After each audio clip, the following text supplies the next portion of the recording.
Hi there and welcome once again. This is Gina from McGuire. Today I'm sharing how to create a unique card design that I call pop-up shadow box cards. These are so much fun to make. I had a great time making today's examples. And the best part is you can probably use a lot of products that you already have. No special tools are needed.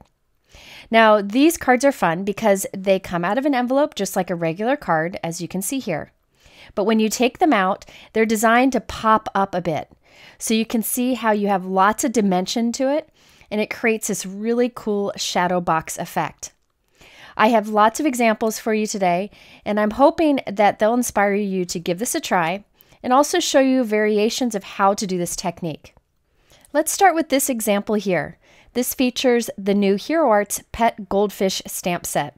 I love any kind of fish or ocean type stamp sets, so all of today's products are right up my alley, and I think these goldfish are so much fun to color. So I stamped, colored, and die cut a few of the goldfish from this along with some of that little foliage that you see there on the bottom. For my card, I'm using the Hero Arts Hues cardstock.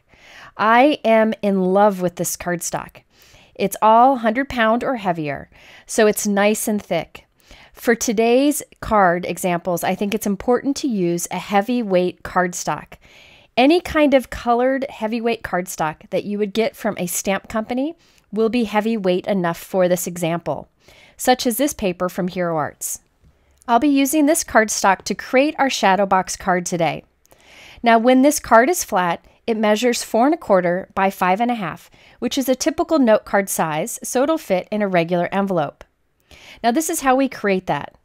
We'll need 2 pieces of cardstock that are cut to the same size.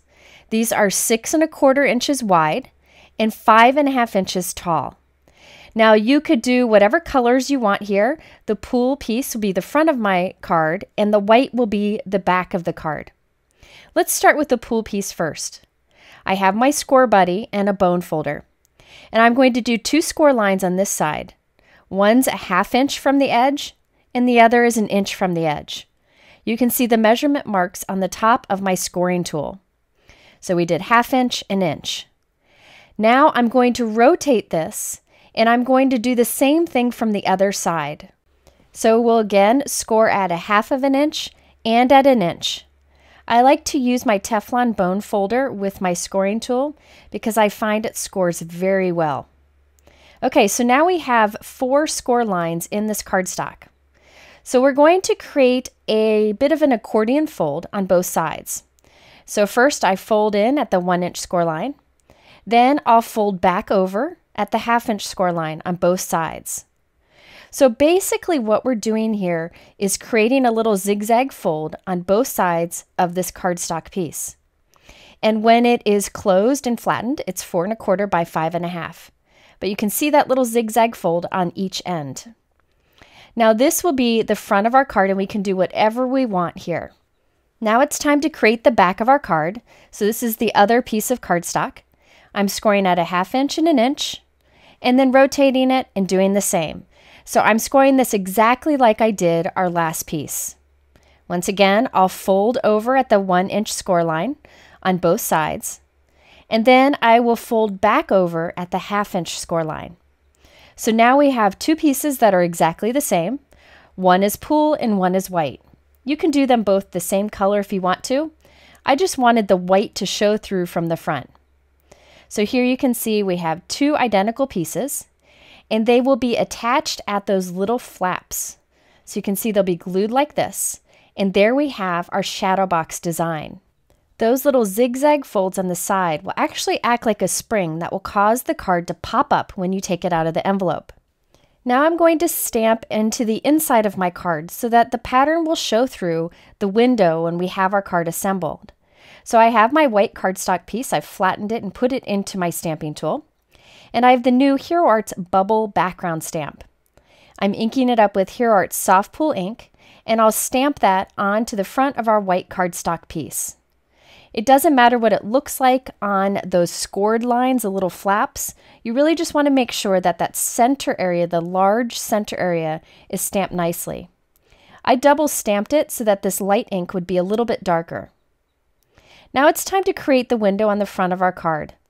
I'm using 2 Hero Arts Oval Infinity dies, 2 that are next to each other in size. This will create a double window on the front of our card. So first I'm taking the larger of the oval dies, and I'll position it in the center of the front of our card, so centered between those score lines. I then will run that through my die cut machine. I use my Gemini die cutting machine, but you can use whatever machine you may have. This will cut an oval window in the front of our card. So now we have that piece ready. However, I wanted to add some more stability. See how that's kind of weak there because we die cut so much out? I wanted to add some stability to this by putting another piece of cardstock behind it. So I cut a piece of darker pool cardstock that I'm holding behind that center area. This piece is a little bit smaller than 4 1/4 by 5 1/2. I've lined it up and I'm tracing my oval onto it.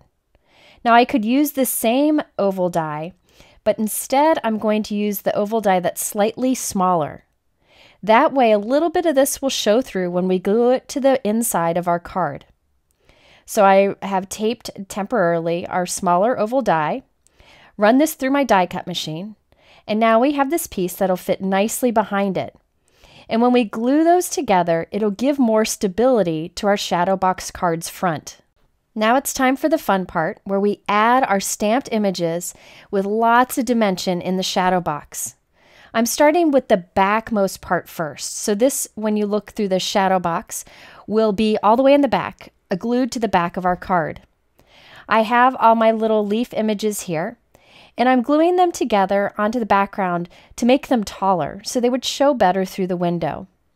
I'm using a dry adhesive here so that I can move them around if I want to. Later, I will go back and squirt a little bit of strong liquid adhesive behind these to make sure they hold, because you can see I'm not putting much adhesive on it right now.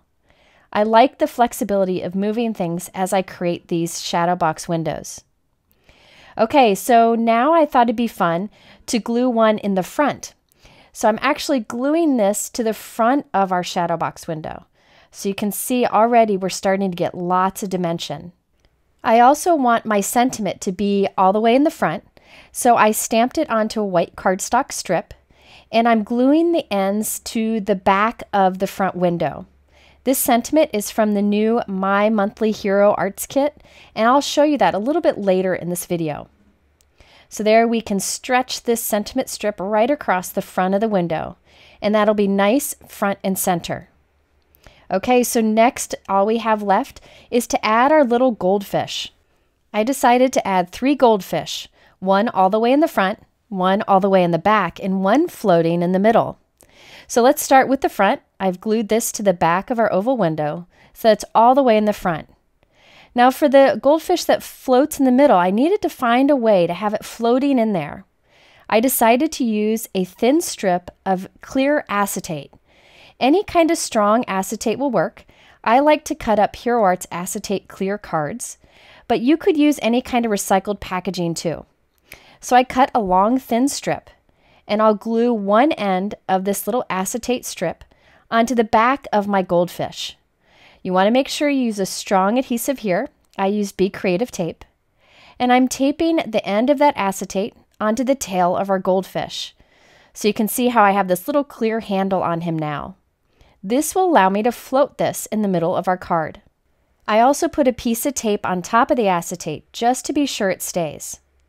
Okay, so now it's time to float this. I take my acetate piece and I put it in between the front and the back of our card.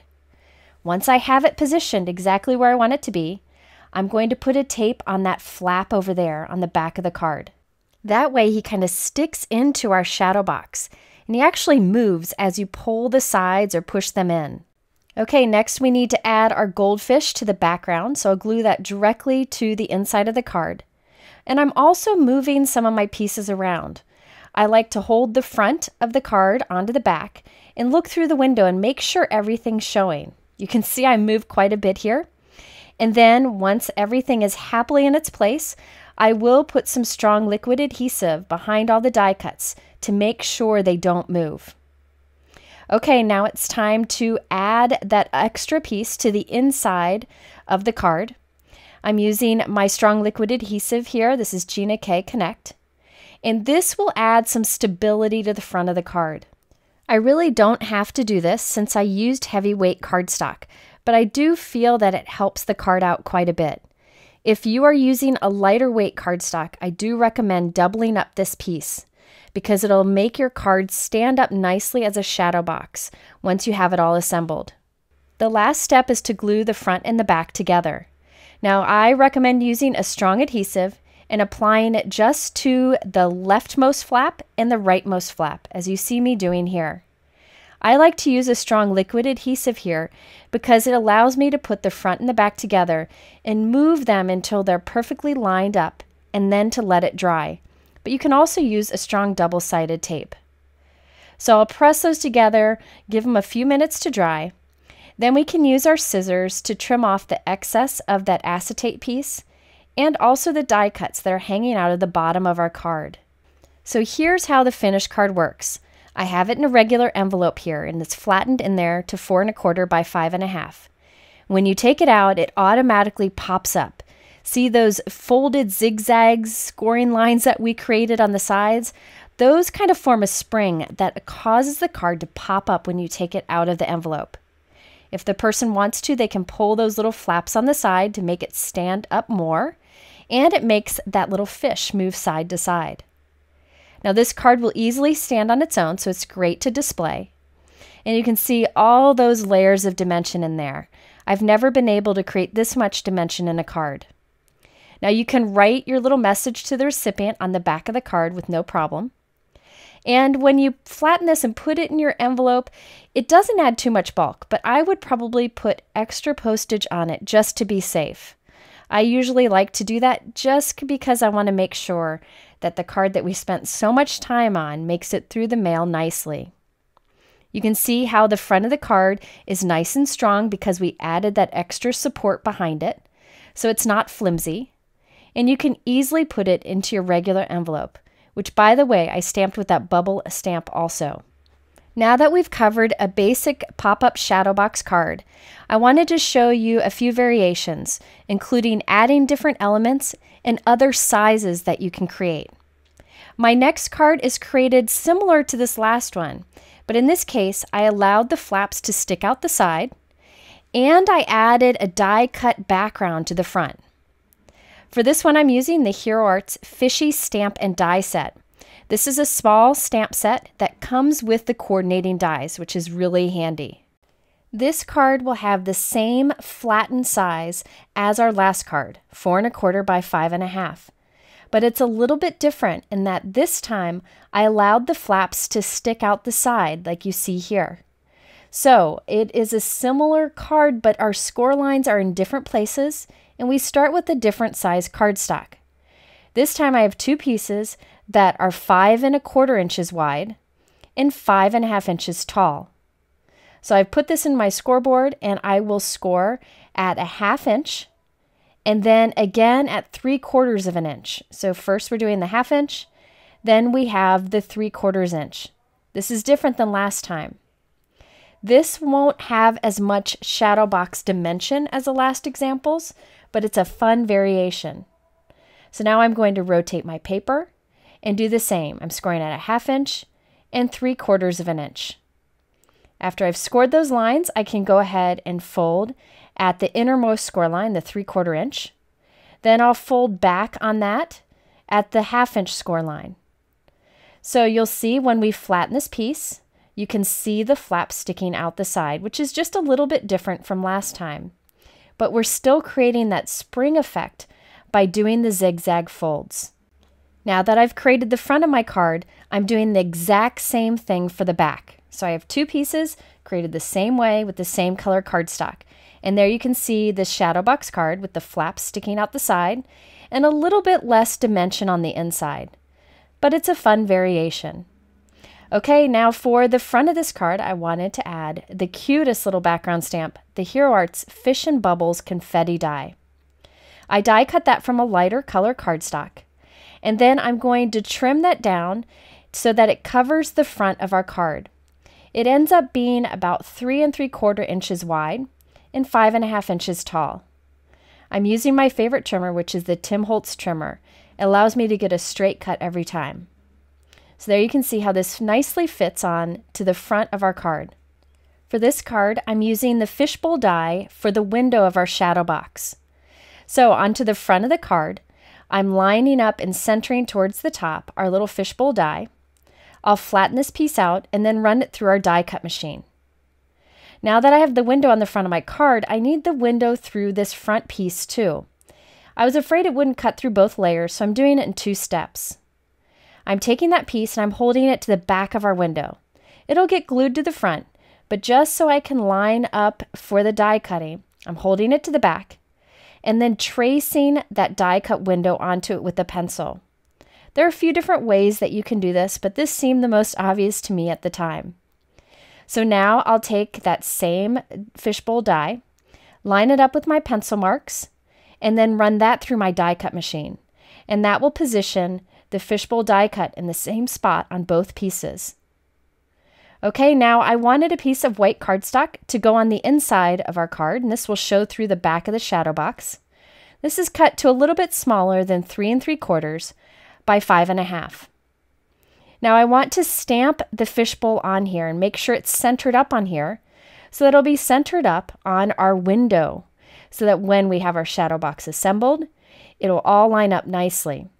I'm holding all the pieces in place using my magnet and my MISTI stamping tool, and then I will line up our stamp inside of the open window. I'll stamp this with black ink, and then I can color that off screen. I also added a few little stamped images from the same stamp set and just decorated the inside of the fishbowl. Okay, now it's time to assemble everything. I'm adding this die cut piece to the front of our card, lining up those fishbowl die cut windows. Now I'm gluing our stamp piece to the inside of the card. So I'm gluing it into the inside back. And there you can see the bit of coloring that I added and also the additional stamp images from that set. I stamped, colored, and cut out 2 goldfish. I also have 2 thin strips of acetate. One of the acetate strips will stick out the right side of one of my fish, and the other will stick out the left side of the other fish. Like on the last card, I'll sandwich these into our card so that they float, but this time I have 2 goldfish, so they'll float from the left and the right. So let's start with this fish on the right. I'm positioning him how I want him, and then I will glue the acetate to that flap that's sticking out on the right. Okay, once I have that in place, I'm going to do the same with the other goldfish, but I'll tape it to the left. This is really fun because as those flaps move in and out, both of these little fish will move back and forth. Now there are many ways you could add these little images, but this is my favorite because you have that movement with them. Okay, so now we can glue the front and the backs together, again putting strong adhesive on the 2 flaps. So we'll just line these up and I can kind of wiggle them until they're glued together perfectly. And then once this is dry, we can trim those acetate pieces off the side. So you can see how this card is a little bit different than the last because the flaps stick out the side. Let's take a look at the final card. So I have it in an envelope here. It fits in there nice and flat, and when you pull it out of the envelope, it immediately pops up thanks to the kind of spring action that we created with those score lines. Here you can see how if you pull the flaps left and right, the little fish move around a bit, and it looks like they're floating in there. And by the way, I did add a sentiment to the front of this from that same stamp and die set. Okay, my next card example is actually a square design because I'm really enjoying making square cards lately. In this case, the flattened card is 5 1/2 inches by 5 1/2 inches. This time I'm using the new Hero Arts Goldfish in a Bowl die set. You've got the large fishbowl die with details, and you've got this cute little fish. I'm not using the fish die today, but it would work great for this design. Okay, so I die cut the bowl from white cardstock, and we're going to stamp on that. That will be on the inside of our shadow box. I decided to use the Hero Arts Ocean Waves stamp.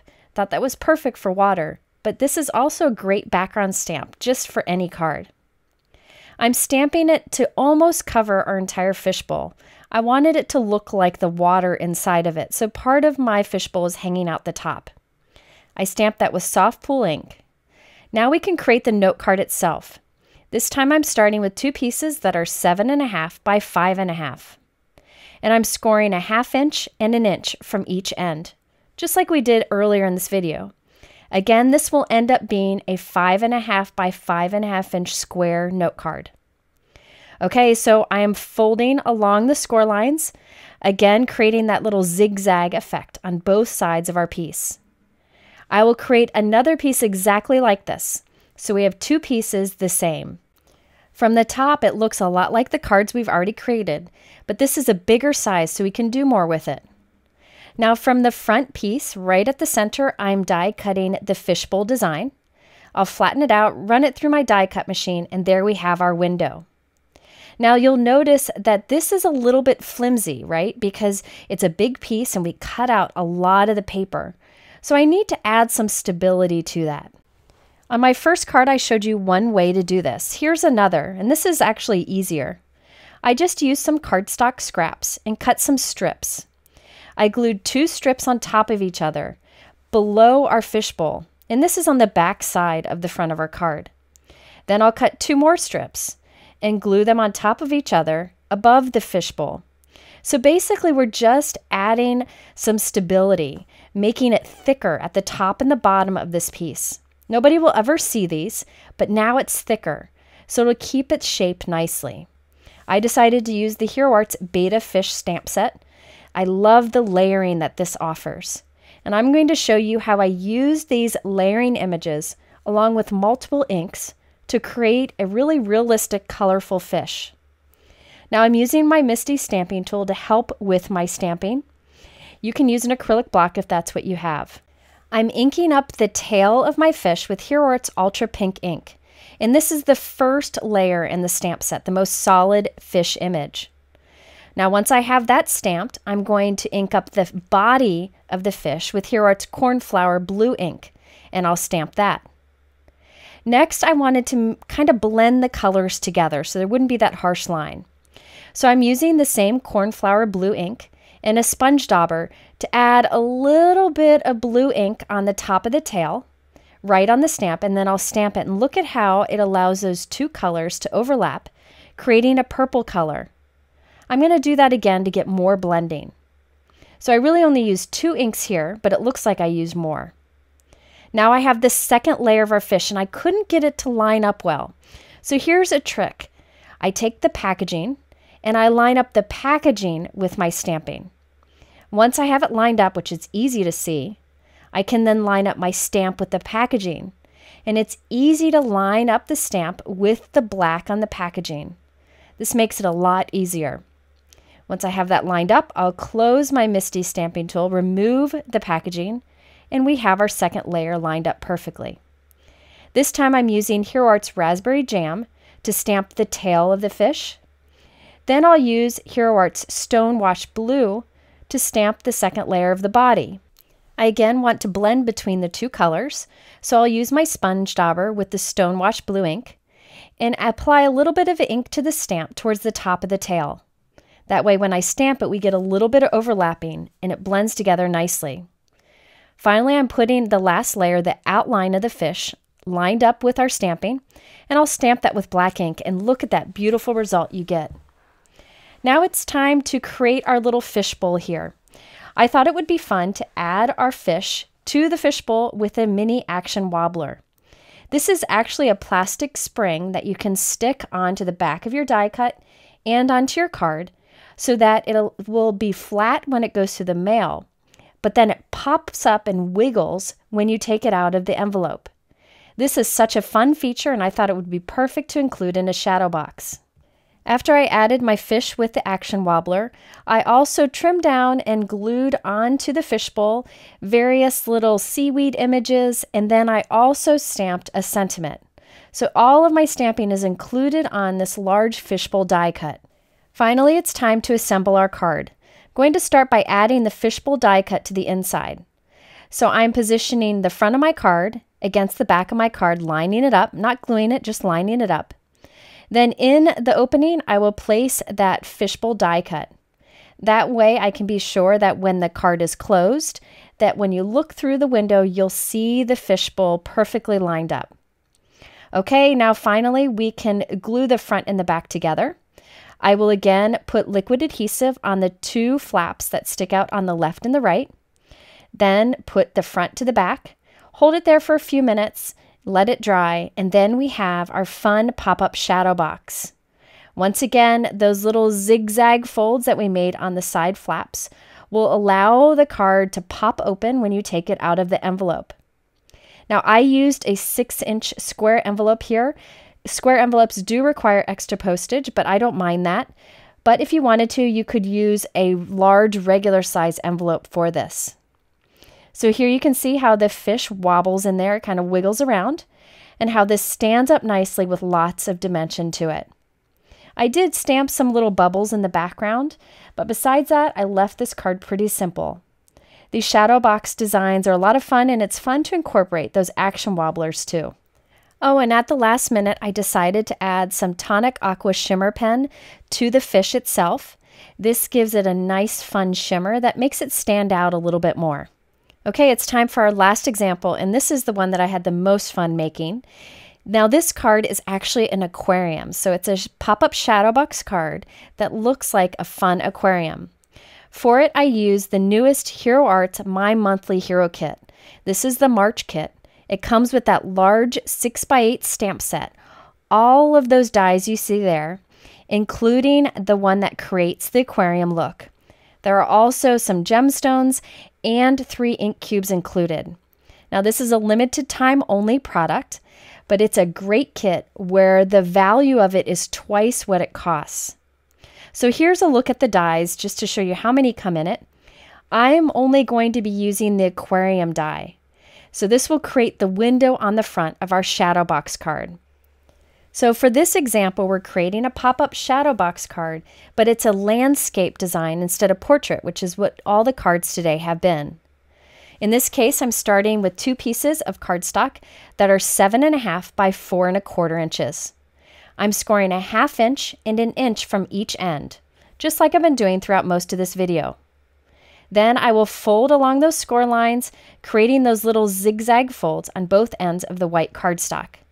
And I did this for 2 pieces, once again, so I would have a front and a back.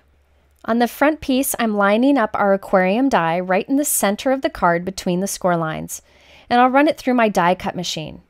This creates the aquarium die cut window. You can see this is very flimsy because we die cut so much out. To make this stronger and to go along with the aquarium feel, I thought it would be fun to put a piece of acetate on the back of this. Any kind of clear transparency would work, but I like to use the Hero Arts acetate note cards and cut a piece that is perfect to size and glue that to the back. This is a very thick acetate and works perfect for this technique. So I'm putting glue on the back of all that intricate die cutting. I will then lay my piece of acetate on it, and there we have our acetate window on the back of our die cutting. This adds a lot of stability and that fun shine. Next, I cut a piece of white cardstock to be about 4 inches by 5.25. This will fit nicely on the inside of our card. I'm inking it up with Distress Oxide inks with my ink blending tool. I'm using 3 colors, including Tumbled Glass, Broken China, and Salty Ocean. Notice how I'm putting the color down heavily and overlapping them quite a bit. The more you overlap colors, the better you'll have of blending between the colors. So once I was happy with the results, I went ahead and heat set it with my heat gun. The reason I'm doing that is because I'm going to heat emboss on this. If I don't dry these inks first, the embossing powder will want to stick everywhere. So onto this panel, I'm first going to just white heat emboss this sentiment alone. This will allow it to stand out more. I have other images on there, but I'm not inking them in this case. I stamped it with VersaMark ink, added my white embossing powder, and heat set it. Be sure to use an anti-static powder tool first to make sure your powder doesn't stick everywhere. This time I'm stamping the foliage images with Hero Arts Unicorn White Pigment ink. This will be a soft look on our background. And in fact, I stamped it twice just to make it stand out a bit more. I didn't want it to stand out as much as our sentiment. I just wanted a little something in the background. Okay, after I heat set that, just so I wouldn't smear it, it's time to add our little fishies to the background. So I took some fish from the same Hero Arts My Monthly Hero Kit stamp set, and I stamped these with the Salty Ocean Distress Oxide ink. And this just gives me a little bit of a tone-on-tone look in the background. Again, I was going for a subtle look so our sentiment would stand out. Okay, after I was done with that, I used my glitter pen to add little bubbles here and there in the background. I thought that this was a fun way to do it. There are bubble images in some of these stamp sets, but this provides a little bit of sparkle and it's subtle. Now we can glue this panel into the inside of the back of our card. You can see it fits in there nicely. And the last thing we have to do is to glue the front and the back together, just like I've done several times in this video. I decided not to add any embellishments to this, although I could have added little gemstones or little glitter drops if I wanted to, but I thought that this was best simple. So we glue the flaps together on the left and the right, and there we have our shadow box card. Let's look at the final results. You have it in the envelope here. You can see there's a little bulk to it, but it's not too bad, and it does mail nicely. When I take it out, our little shadow box pops open thanks to those spring-like folds that we created on the sides, and you automatically have this fun dimensional aquarium look. Now this aquarium die worked perfect for this card. It just seemed to be meant to be, but you could use a variety of different window dies to create a similar look. All right, there you have it, some fun ways to create a pop-up shadow box card. These are so much fun to make, and I hope you'll give it a try. All of the supplies that I use are linked below in my YouTube description, and over on my blog I have a lot more information, so be sure to check that out. In the middle are a couple other shadow box-like cards that you might want to try out. I appreciate the time you spend with me. I hope you have a wonderful week, and I will be back soon with another video.